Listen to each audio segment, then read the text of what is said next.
So, first of all, how are you? I'm good, thank you. Bit tired, but good. Okay. Well, I'd like to jump back to the beginning quickly, just quickly. You have a Scottish father and an Indian mother who lived in Uganda. What kind of music did they play for you? Growing up, I was pretty much left to my own devices when it came to like listening to music. I mean, they listened, like my mum listened to Bread a lot and the Monkees, and my dad liked ELO. But other than that, they kind of just let me do my thing. So I was listening to like Britney Spears and the Spice Girls and stuff growing up. Have you since rediscovered their music, or that they would play for you, or have you always, as you said, been on your own? Well, I really like Bread. I've always really liked Bread. Like, my mum would play them for me when she drove me to school, and yeah, I've always been kind of into Bread. I think they're cool, but I mean, yeah, I don't know. I'm very much just always listened to what I thought was cool, you know. And well, the last time we spoke about your influences. A lot of the stuff was also hip hop, and then later some electro pop. Mm-hmm. But then, at what point did you start writing songs? I started writing songs like properly when I was 14, 15, and that was around the time I think I was really into Ed Banger records, and yeah, I just kind of became like really interested in the artists on that label, like Uffy and Feeds and Sebastian and stuff, and that's when I began to make music, when I was inspired by them, and I then started getting asked to go to these warehouse parties to play stuff, and I kept writing music and I'd be performing music there. Do you know what compelled you to write music? I think it was like Britney Spears. Like, I just wanted to be like her. And I don't know, I just thought it was cool. I feel like there's like a freedom in music, and like, I guess I think it made me feel cool, like making music just like made me feel like I was in a movie, you know. Well, at what point then did you know that you were good at writing songs, that you could write a decent song? I mean, I guess like getting signed by a record label is kind of a good indication of the fact that you might be good at songwriting. But for me, it was actually, even after I got signed, it wasn't until I was like 17, maybe I was 18 actually, when I wrote this song Stay Away with Ariel Rechet, that I really felt like I was a good songwriter. That's when I felt like I actually liked the music I was making, you know. What changed then? What made this song different? I don't know, I think I just connected with Ariel. I really liked his vibe. I felt like he understood me as an artist, which I don't think anyone else had before. And it just kind of felt right. And I just remember thinking the song was so cool. Like, and I'd never really felt that about my own music before, you know. Okay. So even the songs you had written before, you weren't entirely convinced of?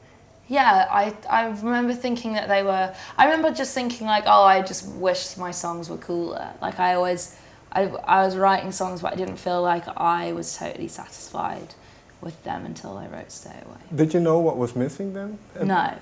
And I think it's like, for me, it was finding someone like Ariel who I just clicked with well, that kind of brought out a different energy in me, you know?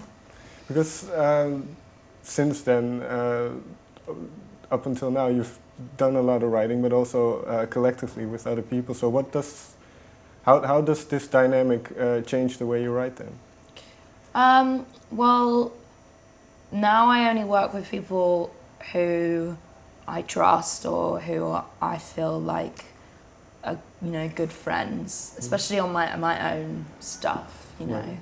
And it's just like I just have special relationships with people that I can work really well with. I mean, now I feel like I've really found myself as a songwriter. Like, I know exactly what I want to say, and I know what my style is, you know, and how I write best. And there are specific people I do that with really well, like Patrick Berger is definitely one of those people, and Justin Raisin, both of whom have worked on a few songs with me on the new record. But yeah, I don't know, I guess it always just depends. Also, like, for me, songwriting depends on like how I feel that day, because, you know, some days I might just feel really like nervous and have a really nervous kind of energy, and then I'll never really be able to write a good song.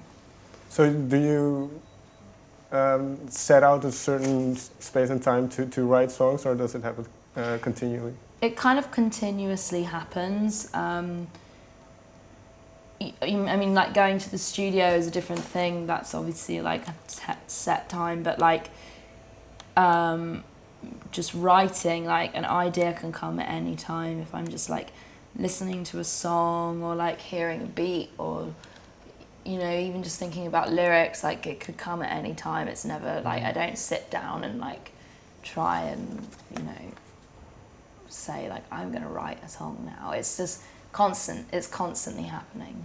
Well, you just said that you feel that now you've kind of found your voice as a songwriter. Yeah. How do you look back at your, well, it's officially your second album, True Romance. How do you look back at it? I think it's my first album, but I take your point. You've done your research. I think, well, I'm very proud of that album, you know. It took me a long time to make, and I'm really proud of it, but I feel, in hindsight, I feel like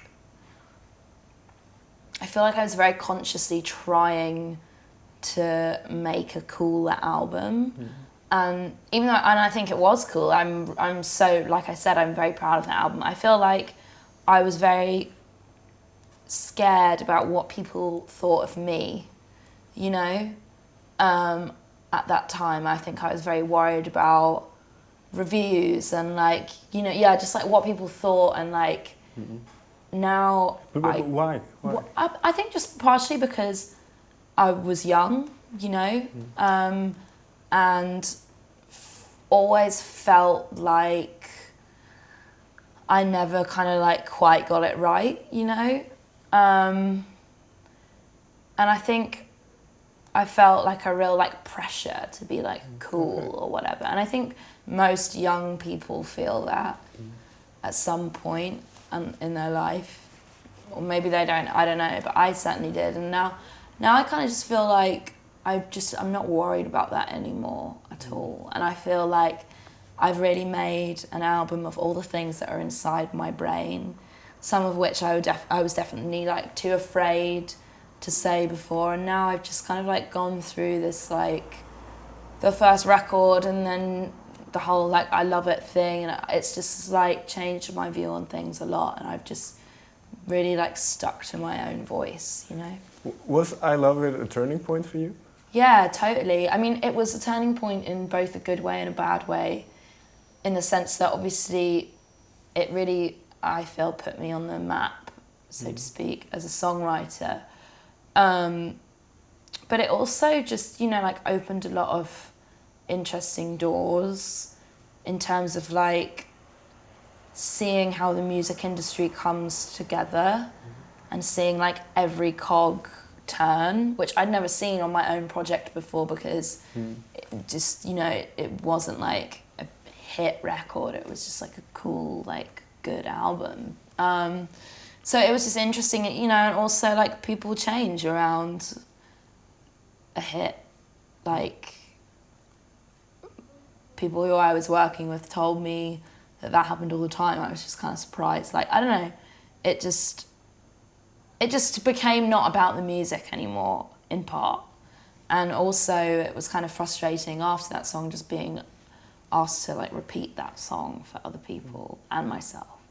But, you know, having said that, that song's also, I don't want to sound like too like down about it, because obviously that song's really massively helped my career, and I'm so happy for the girls, for Ino and Caroline, and to see them like traveling like around the world playing it is cool. Like I went to see them open for Miley and they played I Love It, and I was like, wow, this is cool. Like the whole place, you know, it's cool. It's cool. It's just I saw a lot of things that I just didn't think I was going to see. You know. What surprised you? Can you give me an example? I can't. I don't really feel comfortable doing so without, because it probably like reveals too much. But just, you know, like money stuff and just like it all just got weird. It all just became like weird, you know, like I don't know. I can't. I don't feel like I can go into it, but it was just like a strange time, you know, because all I wanted to do was like make music, and I felt like I wasn't allowed to at that point in time. Like I wasn't like allowed to like give any more songs to Iconopop, and like that, it was just weird. It was like that. It was very strange kind of thing. I don't know.